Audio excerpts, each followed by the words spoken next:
Good morning, everybody. Welcome to today's 1Mby1M Strategy Roundtable for Entrepreneurs.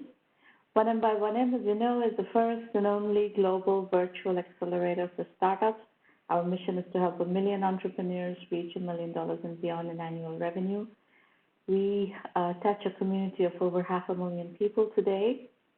This is the 494th episode of our free mentoring roundtables. Over 150,000 people have come to these over the years. We started back in 2008 fall with an experiment which blossomed into the full-fledged 1Mby1M program.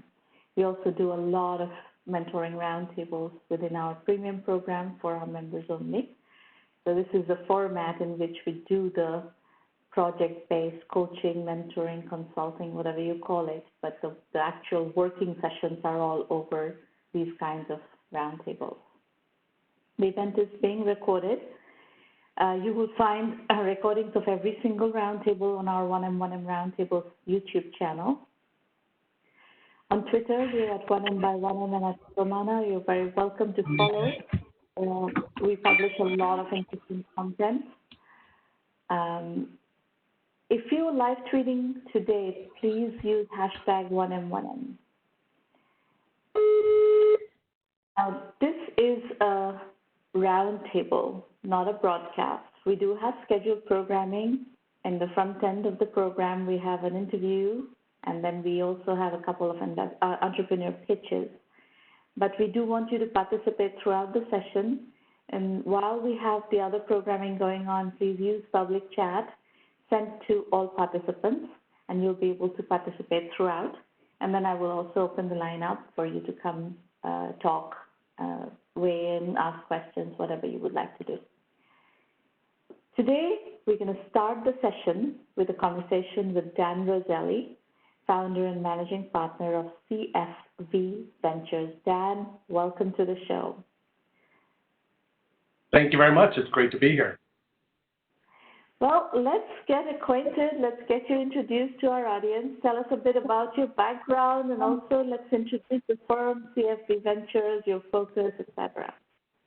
Yeah, that's great. I kind of break my career into three components. And the first one was big company marketing, so General Mills, Colgate-Palmolive, that type of thing. Mm-hmm. I ended up in Charlotte, North Carolina, which is where I am, because Bank of America recruited me to be their brand and advertising executive. So I ran brand strategy and Marcom for BofA globally and was a member of the management operating committee of the bank. Left that in around 2000, end of 2003, beginning of 2004, and became an entrepreneur because I wanted to stay in Charlotte. I helped co-found one of Charlotte's FinTech unicorns, a company called Red Ventures. Charlotte has actually produced 4 FinTech unicorns, and most people around the world may not know that. They know us as a big banking town, but they don't know us for some of the work in the FinTech area. I was an entrepreneur for about 10 years, put 3 different companies on the Inc. 500 list. Lots of entrepreneurs know about that. It's a US-based study, but fastest growing based US private companies. You have to have a 4-year track record to do it. So not that many people have done that. So I had this interesting combination of big company operating experience and kind of entrepreneurial street credibility. And that takes us to about 10 years ago in what I call the third phase of my career, which is I focus now on community building and helping entrepreneurs. We did a crazy thing in the last Great Recession and bought an empty downtown office building in Charlotte, North Carolina, with the idea of turning it into an entrepreneurship center. And that's called Packard Place. It's still one of the largest tech and innovation centers anywhere in the U.S. and really was one of the first ones outside of New York and San Francisco in the U.S. Our alumni raised over $2 billion in venture capital, created over 1,000 jobs in the Charlotte region. So just hugely transformative for the Charlotte area. And then from that platform, we started doing acceleration work in FinTech, InsureTech, and Health Tech. And then we also started a fund specific to the FinTech and InsureTech space, which is what we're here to talk about today, the CFV FinTech Fund. So as you can tell, I've had a busy decade here in Charlotte. Fantastic. That's the kind of things places like Charlotte need, so congratulations on your leadership. So tell us a bit about the fund. How big is it? You've already said it's FinTech and InsureTech focus. What scale are we talking? That's right. It's a modest fund. It's just around $7 million for our first fund, primarily because we're investing in an early stage. Our investment criteria, we normally participate in seed rounds that are 750 to $1 million in a total round. We like to be 200 to 300 of that round. So pretty early stage, and therefore we don't need a huge fund to have the impact that we want on the number of companies. And we do have a preference for companies that have come through our accelerator program. That's the Queen City FinTech Accelerator and the Queen City InsureTech Accelerator. I should note, Charlotte's nickname is the Queen City because we were named after Queen Charlotte 200 years ago. So the QC FinTech and QC InsureTech program. So a lot of our funding goes there, partly because we believe we don't just want to be money. We don't want to just be a check. We really believe we're bringing an ecosystem of resources and support to the table, and money is just part of that equation. And what does a company need to have by way of proof points to qualify for your funding? Sure. So at a seed stage funding, right, if I'll start by saying kind of what's next and then working backwards.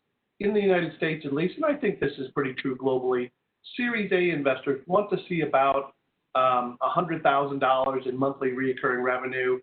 If you're a direct-to-consumer business, they probably want to see 20, 30,000 clients. If you're a B2B business, they probably want to see you have 24 clients, right? So that's where we're trying to get companies to.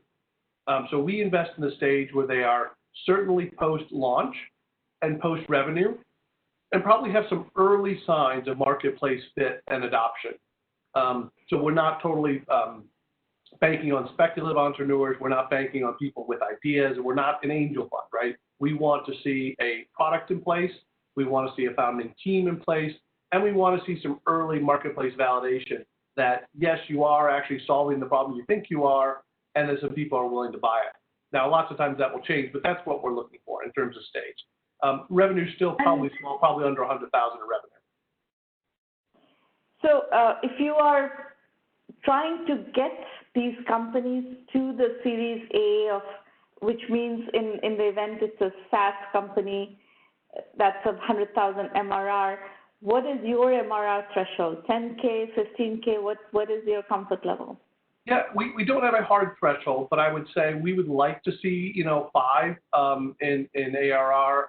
And even at that point, so low, I'm not even sure we could call it ARR on a monthly basis. But like I said, we would love to see, even if it's 50,000 in annual revenue, and most likely, because they're young companies, that will be over a course of, a couple of months. So if they had 50,000 in revenue over a quarter, but had some people that were able to be case studies for them, endorsers and references, that would probably suffice.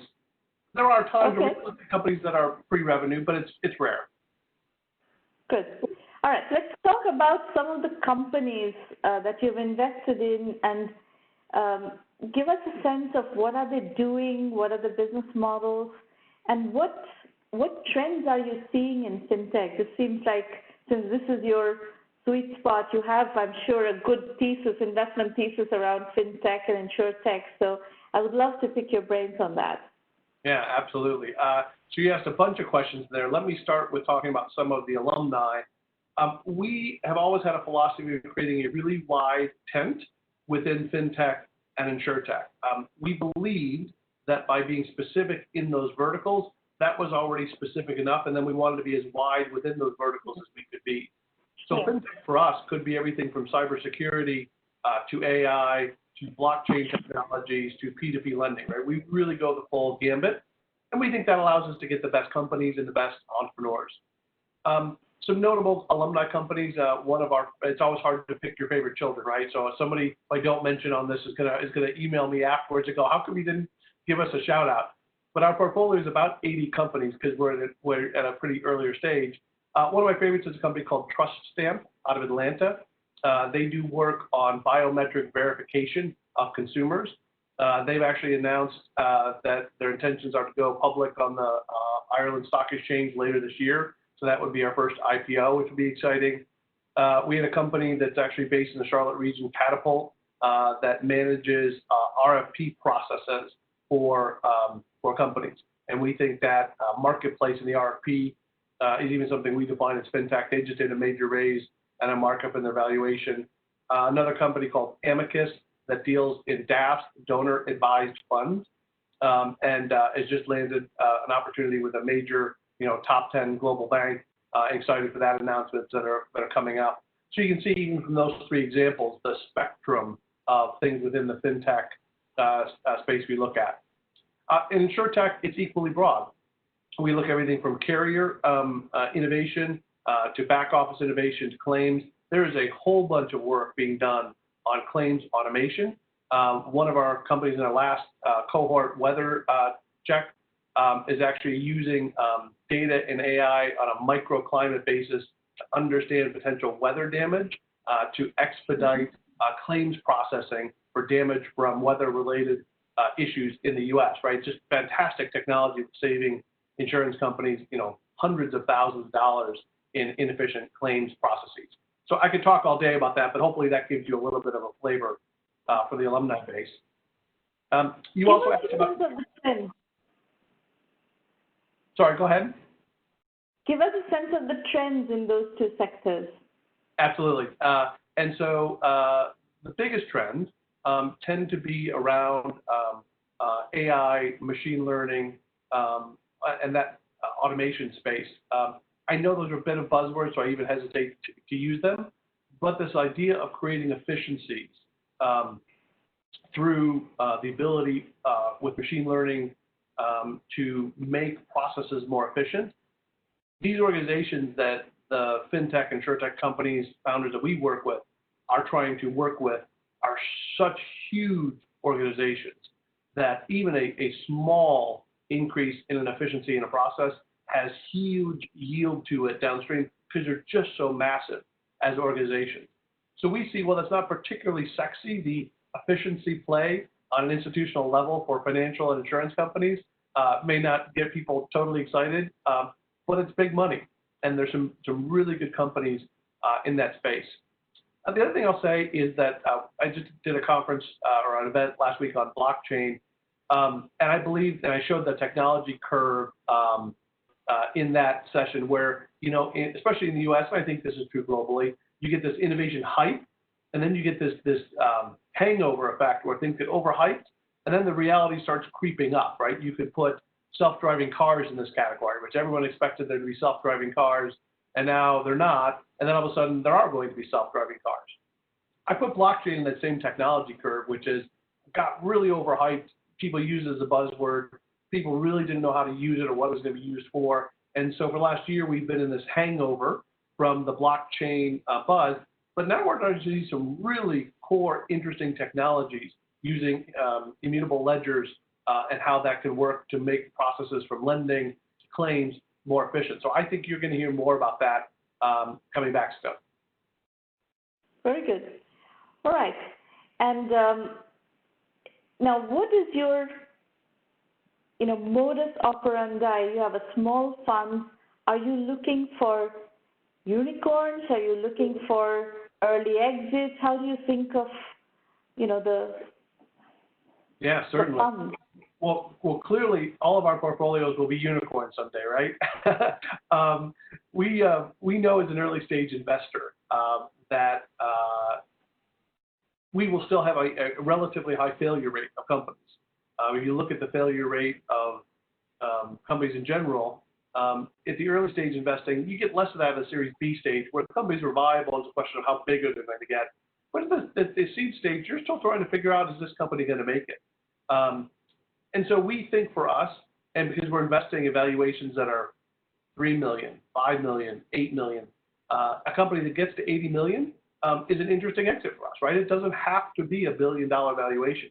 It needs to be $1 billion valuation when you're putting in $50 million at a Series B when the company's already valued at, $100 million. That's where you need to get to unicorn status. Could some of ours grow up to be on that path? Sure. I mean, having co-founded one, I know what that trajectory looks like. But I don't think that's necessarily our goal. The other thing that I would say is I think we'll have a myriad of exit possibilities. I mentioned one of our companies, we're going to have our first IPO, which went out of fashion for a decade and is now kind of coming back into fashion as startup exit modes. We think the more likely paths for most of our companies are going to be strategic exits to a company that's going to want to buy and bolt on this technology, service, user interface, AI learning they have behind the scenes. And we think that'll be a very common exit path, much more common than kind of unicorn status and Series D rounds at $1 billion valuation. Dan, what is the geographical footprint of the companies that you invest in? Because you said your preference is for people coming out of your accelerator, but then you also give examples of companies from Atlanta. So it sounds like you are not completely constrained to just the North Carolina companies. Certainly not. I think we do focus in the U.S. and Canada. We happen to be based in Charlotte, North Carolina, but we don't focus on Charlotte or the Carolinas. We will get companies that come through because we're a hometown team, but really our perspective has been global in nature.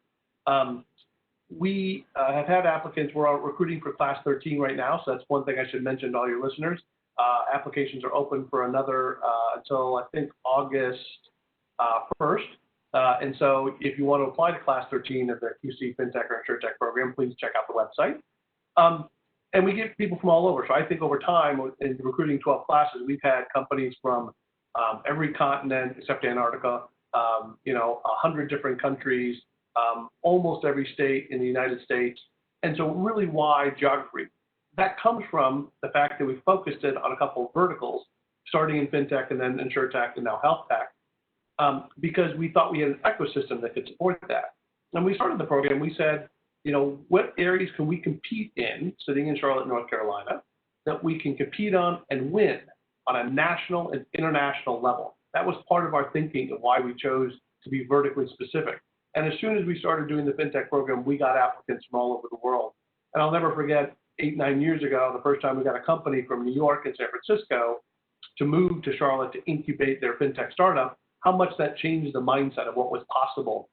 And that was just as this movement in the United States about being in traditionally kind of underserved marketplaces, primarily outside New York and San Francisco, how much that the rest of the country has to offer, cost of living, quality of life, valuations. And so we've really driven behind that tailwind. The last thing I'll mention is international, because it's important. We get a lot of international companies applying to our program because they want access to the U.S. marketplace. And so we've actually created a whole nother program across those verticals called the International Landing Pad, with the idea that people can come in, make Charlotte their North American home base, and we can help them access the U.S. and Canadian marketplace. We think much more cost effectively in New York, much more connected, less expensive than San Francisco.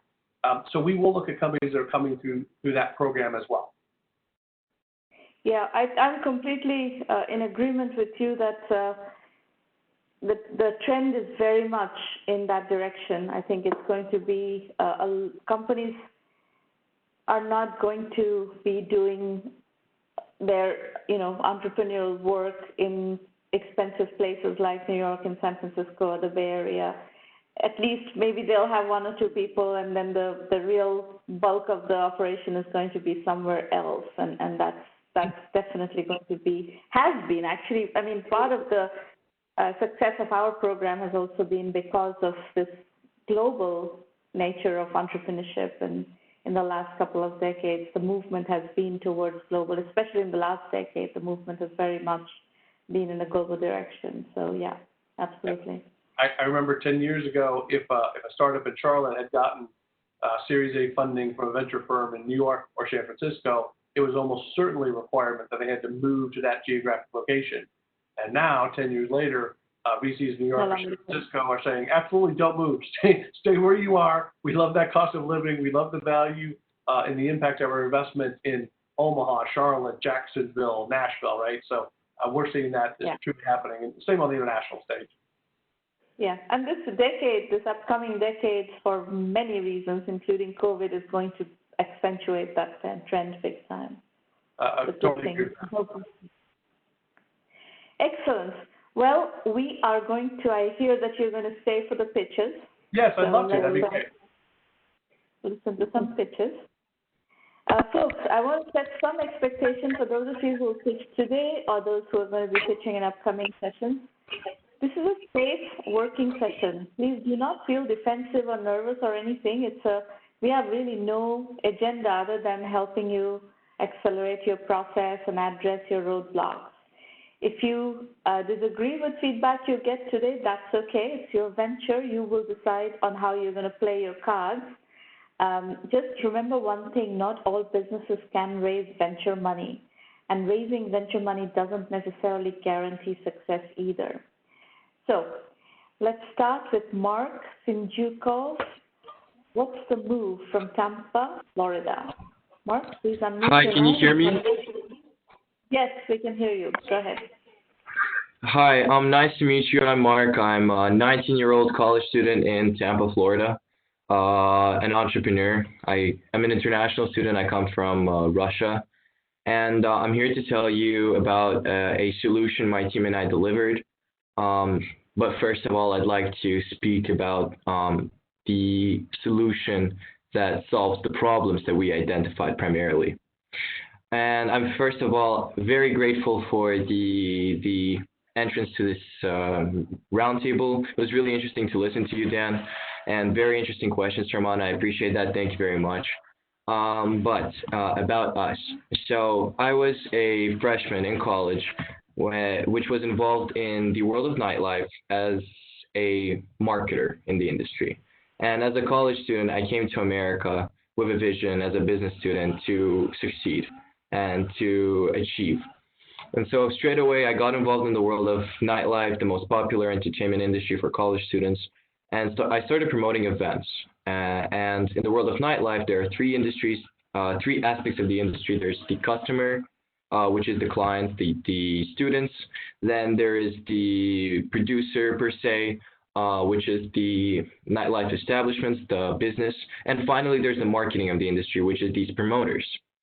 And quickly working in that industry, I've identified an issue, which is the following. Nightlife establishments pay promoters 20 to 80% of their daily revenue globally for the marketing of the industry. However, it's ineffective because none of these young college students listen to the marketing of the industry. Nobody trusts promoters, as these are individuals who are paid to release the information as a news media, and they always false advertise. And therefore, customers go to nightlife establishments without having any knowledge about the marketing. Nightlife establishments lose 20 to 80% of the revenue for their marketing, and these college students end up leaving 50% of the time through our analytics that we identified, very unhappy, very unpleased, very, very sad about their experiences because they know their money was wasted. And college students are people who are very careful with their money because we genuinely don't have a lot of it. We have our loans. Now, if you could go to the next slide, please. So as here I'm describing our customers, our target audience, which is 18 to 30-year-olds globally, specifically targeting university students at first. And we have the solution which we developed for them, which basically replaces the existing marketing of the industry, which doesn't have a big digitalized king solution just yet, which it will now do, which is an app where you have nightlife establishments on this map.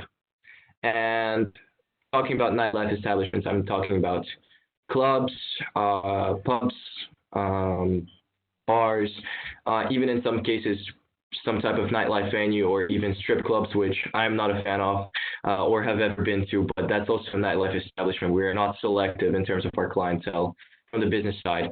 And when they press in a nightlife establishment, they get to see various analytics, including, which is the most important detail about our solution, which basically replaces the existing marketing in the industry, which is promoters.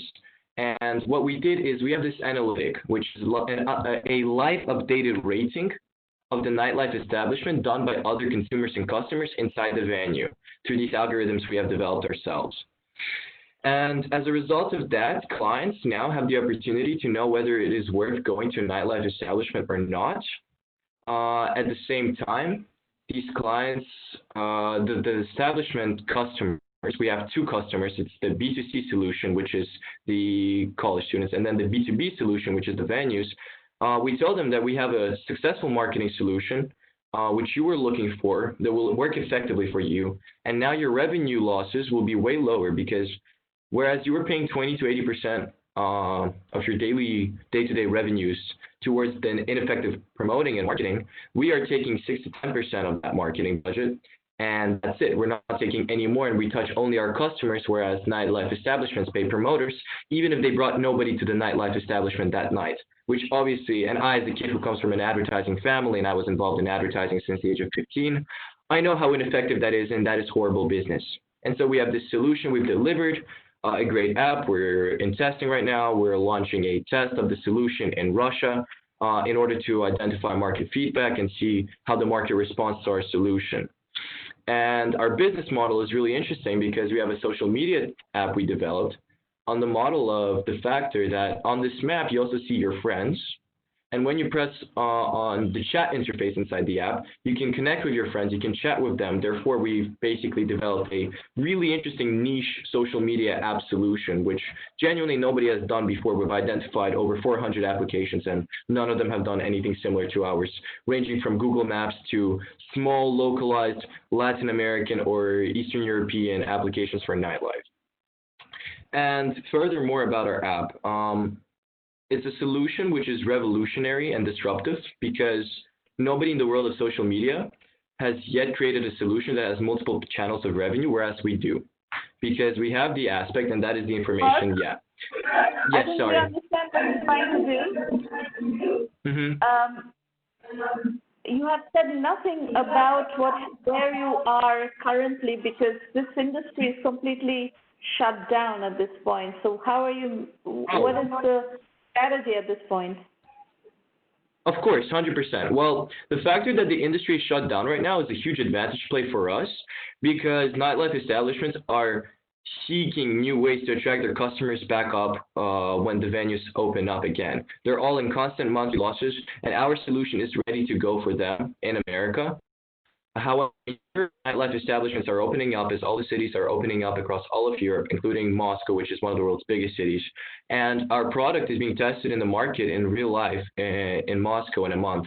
And so far, we've done really well. We've even attracted a really big global company as a sponsor.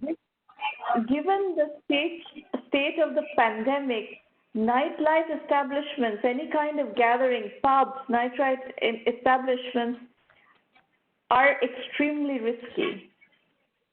So for the foreseeable future, I don't see this business opening up very much. So if your thesis remains that you're going to try to get young people to go to nightlife establishments and pubs, and there is no nuance, no change in that nuance, I don't think this is going to be successful. I can explain why. So we have this factor that right now when people want to enter a nightlife establishment, they have to pay physically with hand-to-hand for their entrance tickets, etc. And they still, no matter pandemic or not pandemic, analytics have shown globally that the young audience, the moment nightlife establishments opened up, everybody rushed inside. And we have a QR code scanner through which you can pay to enter the venues. And on top of that, you can receive your ticket and connect with people, which is basically a contactless transaction, which therefore helps aid the situation with coronavirus since we're promoting contactless transactions and entrances. Now, Moscow is open. The point is people gathering in large groups act as super spreader events. So I'm afraid that that this is something that I think by policy is going to be prevented. We're already seeing some of that in California. All this is shut down, and in a lot of places, this kind of behavior is being shut down. And I think not necessarily in Europe. Europe is completely different. Europe has had very successful phases 1 and phases 2, and the populations have spoken up in such a way that Europe has no solution to shutting down now at all, because everything has opened up, and the case numbers have still started declining, even though nightlife establishments are once more open. It's just that the situation in the U.S., in my opinion, and in our opinion, handled poorly. The phases weren't prepared appropriately, and they were launched too soon, as a result of why cases struck up. However, let's take, for example, Moscow. Moscow has fully opened up. Nightlife establishments have been open for over a month now, and cases have been declining constantly. official and unofficial analytics have been showing that cases have continued to decline. Furthermore, Madrid and Berlin have been showing the same. All of the cities are opening up. Tel Aviv in Israel has recently opened up, and because they appropriately handled the coronavirus spread during the first wave, right now cases aren't spiking, but they're actually decreasing. And therefore, yes, we understand that in America this won't be available for a while, but in Europe it's... Let's listen to your business situation and how, where you are, what kind of validation you're getting, and how do you charge, etc. I will caveat this discussion by saying I do not think people should be going to nightclubs in the middle of a pandemic. I feel very strongly about that. So I'll just put that out there right now before before we go forward. I think it's absolutely a disaster to go to a nightclub in the middle of a pandemic anywhere in the world. So keep going with your business situation. Sure. So considering the pandemic situation, I 100% agree with you. We cannot influence anybody going out to nightlife establishments, which is why we specifically created the contactless transaction aspect of it. So you do not have to come into contact with anybody, whether it is you're buying something at the bar or you're buying a ticket to enter the establishment. Second of all, we were supposed to launch in the US recently. However, we particularly postponed our launch as a result of understanding market validation and risks we have for our clientele, because we don't want them to be at risk, which is why we postponed it. We looked at we looked at territories or countries where cases have been declining constantly. And as a result of that, that is why we're launching a test in Moscow to get some market feedback from our clientele while keeping them safe through the contactless transaction aspect of it. And we have gotten some very positive feedback as we're preparing for our test. For example, just yesterday, we acquired a sponsor for our launch for the test in Moscow, Russia, which is Imperial Tobacco, the fourth biggest tobacco company in the world. And through our application, they'll be promoting, because we want to influence the health of young audiences and populations, they'll be promoting a healthier solution to the typical vape tobacco products that everybody promotes in the existing markets that all the youth is addicted to. And they're very interested, they're very incentivized to work with us. So are nightlife establishments, because they see that this product could really help the healthy situation of their customers while trying to help them bring their clientele back, and at the same time to validate their clients' money. And so in August, we're launching the test of our product in Moscow. So what is the business?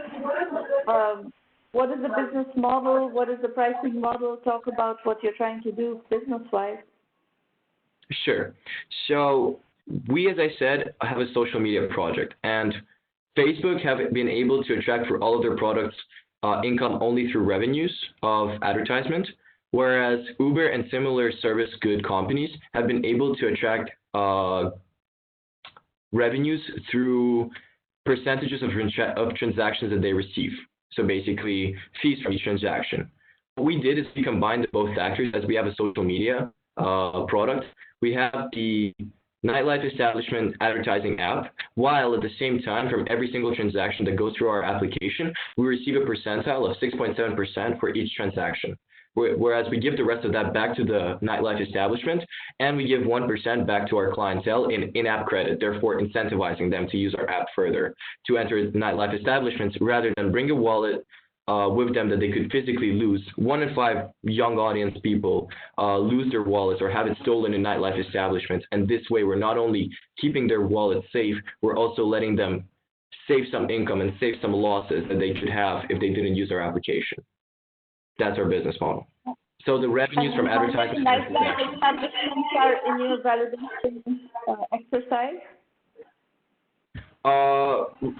In Moscow, we're looking at, in 1 month, having roughly 40 to 50 nightlife establishments. And how much are they willing to pay in terms of what you're learning? We're not asking them to pay anything. All we're saying is, for the first month, we're launching a product which does not have the in-app transactions yet. We're launching our MVP to identify the best benefiting factors of our map application and to see how people respond to it, their feedback. All we're asking them for the first month is, we're giving you free publicity. In exchange, please let our clients, check in through your security guard at the entrance. And after the first month of work with them, we are implementing the financial transaction tool aspect into it, which then we will once again say we're not taking anything from you. All we're doing is we're taking revenue percentages from our clientele. We're not touching your other customers, and at the same time, we're decreasing your revenue losses. We're not taking any fixed charges for working with us. Understood. So what is the percentage that you are settling on that they are willing to pay you or as transaction fees? Roughly 10% is what they're willing to work with. That's the limit we set ourselves. That's the limit they're ready to work with. But of that, we will be keeping 6.7% for profit, because 1% will go back to the client in-app credit for future expenditures and transactions, because we know college students don't have money. And the other 2% will be going towards our ambassadors, a marketing model, a multi-level marketing model we created, which basically says you can be a user who has this app and you have your social media followers. If you promote our application, we give you a unique QR code or a unique, invitation code, an invitation line that your users can use inside the app. They get a percentage decrease for their first transaction, and you, in exchange for every single transaction they have going forwards inside the app, you will always be getting a revenue share. Okay, and we're left let's with go to your... I'm going to actually answer your third question first, and then I'll turn it over to Dan to give you his thoughts. Okay, sure. You want investment for a business idea that is going to have the same kind of reaction that I just had. I don't know how people in the room feel about, something that, wants people to go into crowded spaces in the middle of a pandemic. I personally would not invest in this, and I think investors would kind of shrink from a concept like this at this point. So whatever you do, you have to do it as a bootstrap business. So, what you described of working with nightclubs and getting them to bring their clients into to check in through your app is a good viral way of building up usage, local usage. You need local usage, whichever locale in which you have a nightclub customer, you have to start there, and you have to, do that organically. So I think create within your product, create opportunities for virality, right? If somebody, let's say you have a nightclub that is willing to work with you in this mode, and that nightclub has 50 check-ins into your product, then you need to work with those 50 people who have checked in and give them viral functionality with which they can invite their friends and so on and so forth. So that's, I think, you're not going to have a huge amount of marketing budget to do social media advertising and so on and so forth. So you're going to need to do this organically in a very bootstrapped way to build this business. So build that virality into your product design. Dan, I'll turn it over to you to give Mark some feedback. Yeah, that's great. Well, Mark, thanks for presenting. I think what you're doing is fascinating. I'll give you a couple top-level comments. One, a piece of advice I give to all entrepreneurs when doing any kind of pitch is understanding the goal is to get the next stage in the process. So in a 5-minute pitch, one, understanding how much time you have, understand how to use the 5 minutes, right? You want to be able to get through some fundamental questions on the business. Otherwise, you end up with people kind of asking those as follow-ups. And like a lot of passionate entrepreneurs, one of the dangers is you try and communicate everything in your head about the background and the knowledge. And I would argue that's not the intent of a 5-minute pitch, right? So you're going to have to pare down the most important information to get that into the 5-minute meeting with the idea that hopefully the investor will say, yes, let's now spend an hour or two doing due diligence with you. So the 5-minute pitch is not to get the check. The 5-minute pitch is to get further meetings and further due diligence. So understand what the goal is at each kind of gate when talking to an investor. So that's just a practical tip for you. On your business in particular, I think I'm probably more bullish on it. I think contactless payments is going to happen and in developing that technology into certain apps. And I do think an investor, maybe because I'm a seed-level investor, I take a little bit longer perspective on it. Well, there will be a bump, and I do agree with the point you need to address the pandemic with investors up front. But this is an opportunity where, a year from now, 2 years from now, things could be quote unquote back to normal. This isn't a forever new normal. So I don't think that totally means you should not pursue the opportunity. Although I do think you have to anticipate what objections investors are going to have and try and address them up front. So in that 5 minutes of how you use your time, I think you got to talk about upfront the pandemic, how it's impacting, and what your plan is.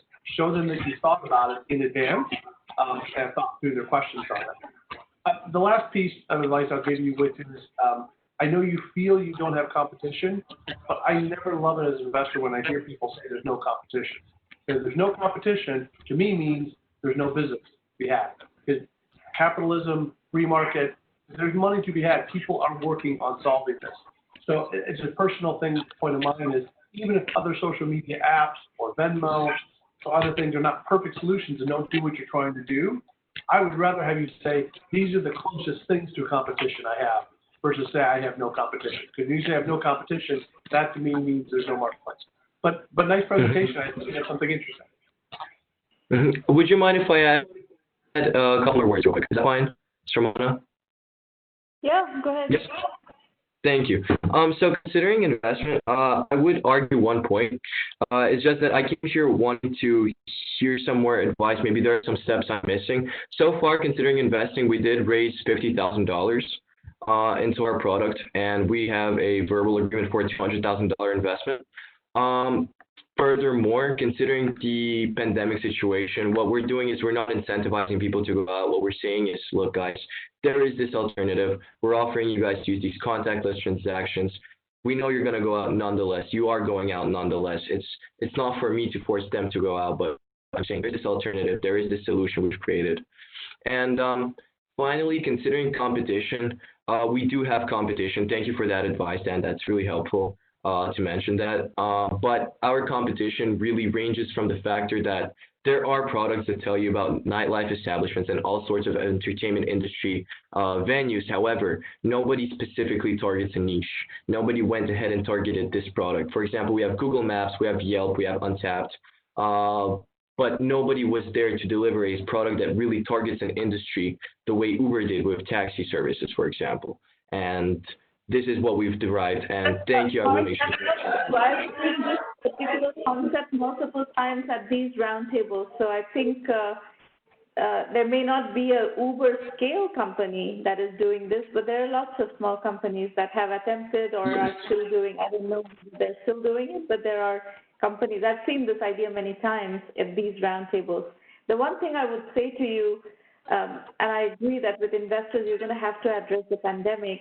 The issue is not just contactless payments. There's all kinds of social distancing issues, mask issues, all kinds of things that are pandemic-related issues vis-a-vis bars, pubs, nightlife, venues, and so forth. So I think you are, in whatever offering you have, you need to think about this at least for the next couple of years until there is vaccine and treatment and so forth, and it's safer.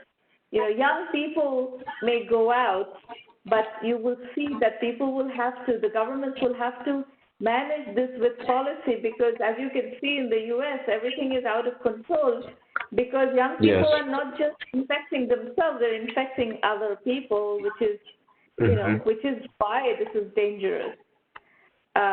So I think, the pandemic is far from under control in the world today. And you're going to have to, I don't know what exactly is the policy in Moscow and how Moscow is thinking about it, but you're going to have to think about it city by city and based on government policy and where it is safe based on their numbers, the reproduction rates, et cetera, and see where you can safely launch something and actually gain traction, because your goal is to gain traction and prove your concept.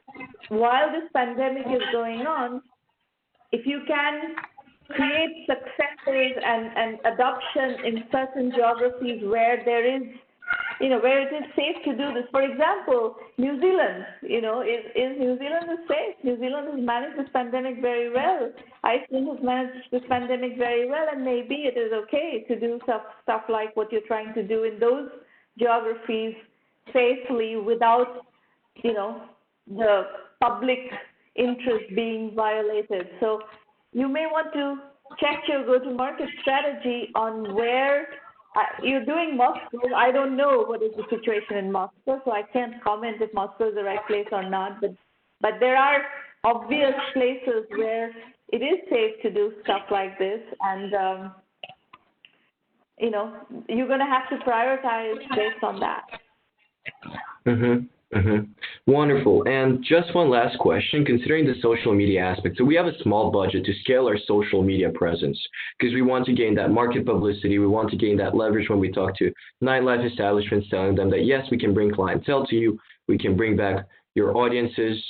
What type of advice would you give for a person trying to scale a social media brand within Instagram or Facebook that has a small budget? Hyper-local. I would do it.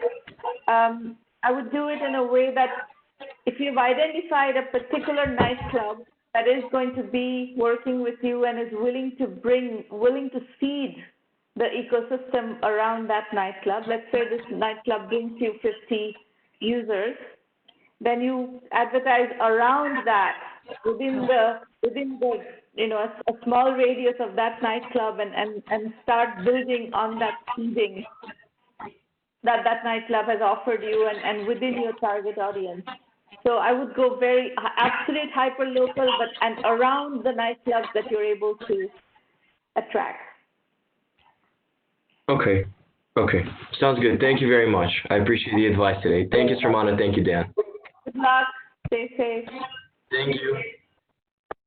All right, Venan, you are next. Venan Sondo from Ghana. Wow. Yeah, hello. Good afternoon. Hello. Probably good morning in New Jersey. I'm not sure where everybody is. Good morning, good afternoon. Not good evening yet. Good Hi. morning. 8:47 a.m. in California. Good morning then. And Dan is in Charlotte, so it's good morning. So I run a firm called Afrique, based in Ghana. We started operations since 2018. I am an environmental scientist from background. I worked for over 12 years with big industry, from Black & Veatch right down to Infosys Technologies and to PwC, where I decided to move back to Africa. I lived in Europe for 17 years, lived in Cameroon at the age of 22 to pursue a study in environmental engineering in Germany, and to come back to Africa to kind of, give that contribution to kind of, they say you have to be the change you want to see. So I studied and worked in Europe for close to 17 years, and then when I had the opportunity to lead the sustainability and climate change practice of PwC, I moved to Ghana, where I've been based now for the past 7 years, since 2013. And worked until 2017 with PwC, and then went off to work for EnviroFit International, where we launched an innovation for smart gas, where people could actually pay with LPG via a mobile app, kind of in bit sizes, simply because they can't afford gas because they can afford only charcoal. So if they can buy charcoal, if they can buy gas for the price of charcoal at 1 CD, for example, then they can afford clean energy. Then I went on to launch EcoRewards, which I want to present now in terms of where we are and what sort of help we seek. So can you pull up my slides, please? Your slides are on. Which side do you want me to? Okay, the first slide. Okay, let's go to the next slide now. We focus on sustainable lifestyles. We realize that consumption is always going to peak. And in a country, especially in Ghana, where there is only about 2% of general waste being recycled and only about 40% collected anyway, there is continuously going to be a problem as urban cities urban populations actually increase, hopefully to be 70% of total world population, which are going to live in urban cities by 2030. That means there's going to be more consumption. In 2017, Ghana produced 1.7 million tons of waste. Just this year, because of the COVID, Ghana has already distributed over 3 million units of PPEs because of COVID. That means what we're planning about waste and forecasting from 2017 going up to 2050 is actually multiplied. There's actually a lot more waste out there, but then with less recycling going on, we've got a problem. And so in sub-Saharan Africa, that figure forecasted for 522 million tons by 2050 is probably going to be maybe, a lot more now because of the PPEs that have been pushed out there. But what we focus on is trying to make sure that the problems that are actually identified as the main kind of causes of inefficiencies in the waste sector, which is actually the main problem. The customers lack incentives to actually to segregate their waste. There is, can you go to the next slide, please? There is low segregation of waste. There is low revenue mobilization because the waste service providers actually go door to door to collect their revenues. And there is lack of awareness about sustainable choices because those who actually have sustainable choices don't have a marketplace where they can present those choices for customers who are actually seeking sustainable choices like maybe the paper straw or the paper cup or the paper bag. They don't necessarily get direct access to them. Go to the next slide, please. So our solution, EcoRewards, we try to reduce inefficiencies in the waste value chain while unlocking opportunities for sustainable consumption via an app-based ecosystem. So our app, EcoRewards, incentivizes customers, educates them, and then has a way of linking customers to waste service providers. So the waste service providers then actually get to identify where their customers are, those who recycle, and then they can pick up the recycled waste. That actually increases their revenue mobilization because they can actually collect the revenue directly from the customer, as well as also collect the recycled waste that they can actually monetize for greater value. On the other hand, we have a platform like an e-commerce platform, EcoStore we call it, where industry can actually market their sustainable products directly to those customers who actually are seeking choices. Because the problem is not about the lack of choices, it's about the affordability, the availability, and the accessibility to these choices. And when we kind of put the choices together on the platform, the customers have more access to them. Go on to the next slide, please. So we interviewed about 130 homes in Madina in 2019, just to understand their perceptions as we tested the app in the first beta launch. And 88% of them said they would actually really love to recycle if they really understood what recycling was and how to go about it, and even have the facilities to recycle their waste or segregate their waste. And 82% of them said they would actually love to download the app and use it. So it didn't, I mean, that is not a representative survey, for example, but based on the resources that we had, that is what we could actually go around 130 homes, getting the information we needed to validate the app. And that is more like just a cross section of the app, sign in, dashboard, schedule pickups, and location where you are. That was the next slide. So go to the next slide now. That will be slide 7, I think. Is it slide 7? I can't read. The numbers are too small. Okay. You have to decide what you speak is correct or not. So let me help you a little bit with your pitch, Venan. We have been listening to you for a few minutes already, but we don't really know what you are doing. So I would structure the pitch in a way that you can get to crisper presentation of what you are doing. We kind of understand. I'm sorry, I didn't realize that my slides, I could have been seen my slides. I didn't realize that. Yeah, sorry. I'm actually way behind where you are, but it's fine. Yeah, carry on. So we've been listening to you for a few minutes, but we don't understand what you do is not a good place to end up in any presentation. So we kind of vaguely understand that you're working in waste management and there's a lot of waste. Yes, we understand there's a lot of environmental waste. What are you doing? What specifically is going on here? How do you make money as a business? How do you make money? That's what I'm trying to understand, and I haven't understood that yet. Okay, perfect. Waste service providers struggle to mobilize their revenue. They will go around about 2 months or 3 months trying to collect the last month's revenue, right? Because they still do door-to-door collections where people pay cash. Okay. And they would really love to. The point you're making is that you are creating an app-based service where people are going door to door and are being paid to go door to door to collect recyclable trash. Can I just finish the 3 value propositions and then I'll link them up? Then it's probably going to become clearer.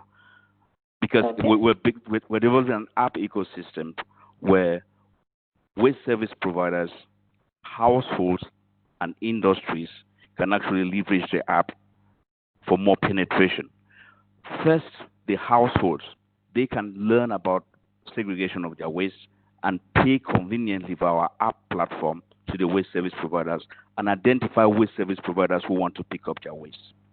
The waste service providers have more access to customers now directly who actually pay via the app, and they get to increase the amount of recycling material that they collect for monetizing because they have access to more customers who actually segregate their waste. Then you have the industry that want to market their sustainable products.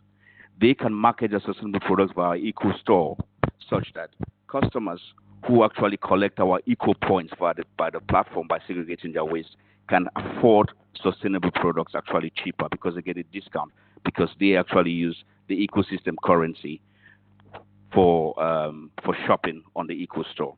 So we address inefficiencies for the waste service provider, access to waste service providers for the households, and for the industry, we give them access to customers who want to buy sustainable products by an app-based ecosystem.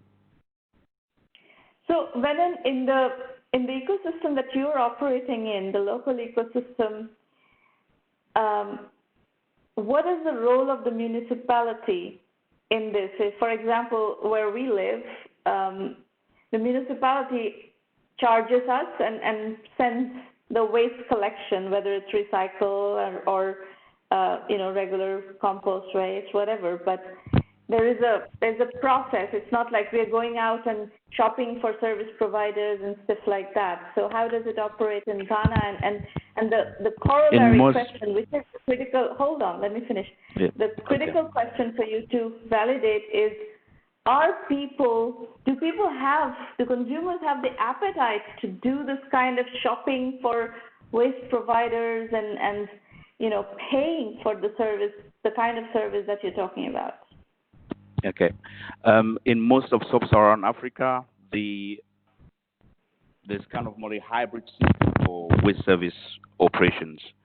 Some cities actually do it themselves, and some cities outsource it to private entities. Majority of them is outsourced to private entities, where you have a certain section where you have to collect and demonstrate that you're actually collecting there. And those households in those areas pay directly to you for the collections. So if we collect, like, let's say $1 for each household, we deduct about 10% of the revenue and then pass on the rest to the waste service provider.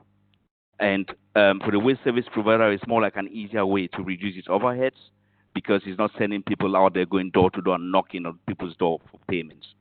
So households can pay directly via the app to the household, to the waste service provider. So we're offering the platform to the waste service provider for free. They can actually use it to mobilize and get in touch with more customers. We help them educate the customers via our tutorials on the platform in terms of education about sustainable living and sustainable lifestyle and waste segregation.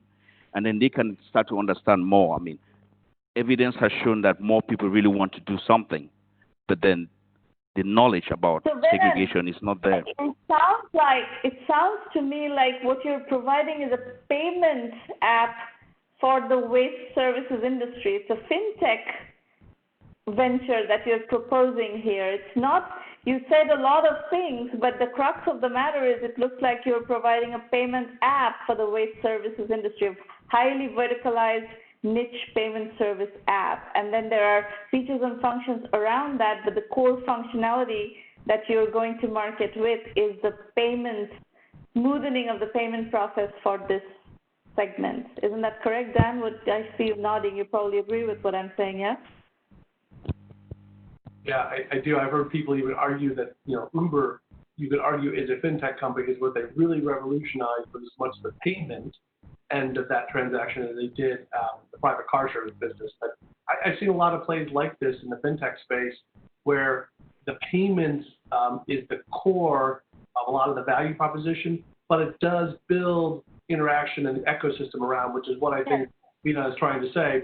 But at its core, I think your point is, payment is the key value proposition there. And I wouldn't disagree.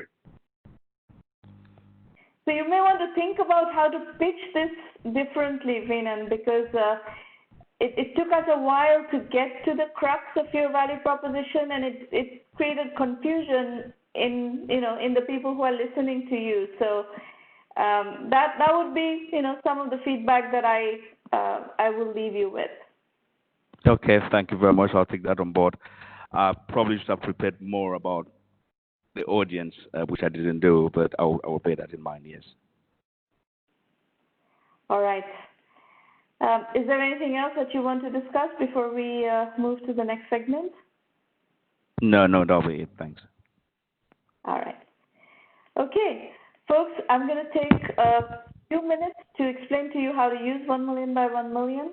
One request, if you like, as you can see, we actually give very candid feedback, and that's the whole culture of this community, is that there is no benefit to our giving a pat on the back to the entrepreneurs. Really, this is a strategic brainstorming session that I hope that you take something away from that you can work on and improve in your situation and learn something. That's the spirit of this program. If you like that, then recommend the program to other entrepreneurs, and I will explain to you how to use the program. So everything starts at 1Mby1M.com. We have a terrific blog that is completely free, where we bring constantly people with great experience on. We have an Entrepreneur Journey series where we bring entrepreneurs on who talk about how they've built their companies.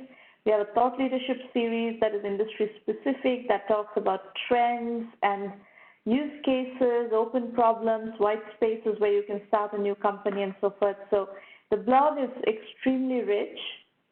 The Entrepreneur Journeys book series is based on the Entrepreneur Journeys blog series. We've published 12 books.